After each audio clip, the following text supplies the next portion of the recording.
I'm Bugsy and I'm an addict. I'm going to be reading just for today, May 30th, 2024, Loneliness versus Being Alone, page 156, basic text, page 85.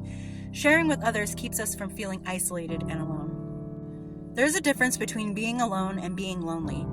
Being lonely is a state of the heart, an emptiness that makes us feel sad and sometimes hopeless. Loneliness is not always alleviated when we enter into relationships or surround ourselves with others. Some of us are lonely even in a room full of people.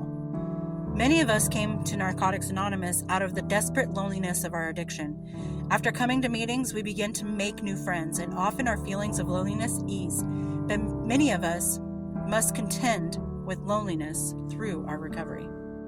What is the cure for loneliness? The best cure is to begin a relationship with a higher power that can help fill the emptiness of our heart.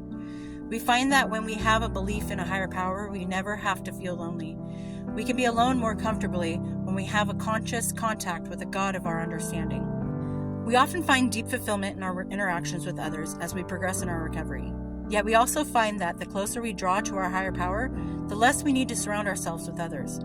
We begin to find a spirit within us that is our constant companion as we continue to explore and deepen our connection with the power greater than ourselves. We realize we are spiritually connected with something bigger than we are.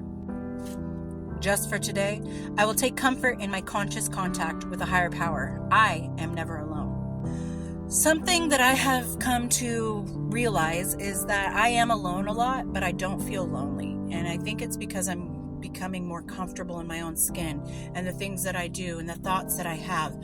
Before, when I would feel lonely, it's because my thoughts were scary.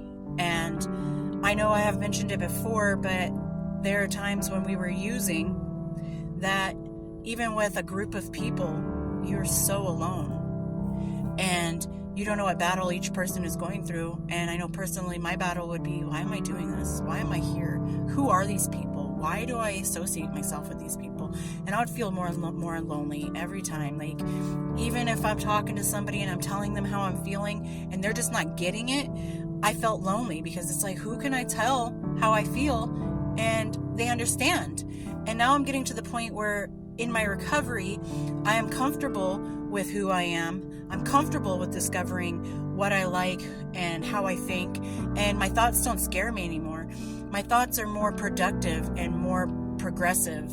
They start to have like, well, what if this goes wrong? Okay, I immediately go to, okay, this is what I would do in that situation, instead of like, well, this is going wrong, so I'm screwed. And now that I'm screwed, more things are going to go wrong. And it's just a downward spiral, constantly putting yourself further and further in that hole of loneliness of like, I have no way of getting out. I can't get out of here. I'm isolated. I don't know what to do. So now I have that mentality that if I can't do it on my own, then it's something I need to work on to learn how to do it on my own. And it is nice to have company. Spend time with my son, spend time with friends, spend time with my baby. But it's also a really healthy thing to be able to be alone without being lonely. And I know it can be scary when you're alone, but just try not to let your thoughts make you feel lonely. And I hope everyone's doing well out there, and I'll talk to you later. Bye.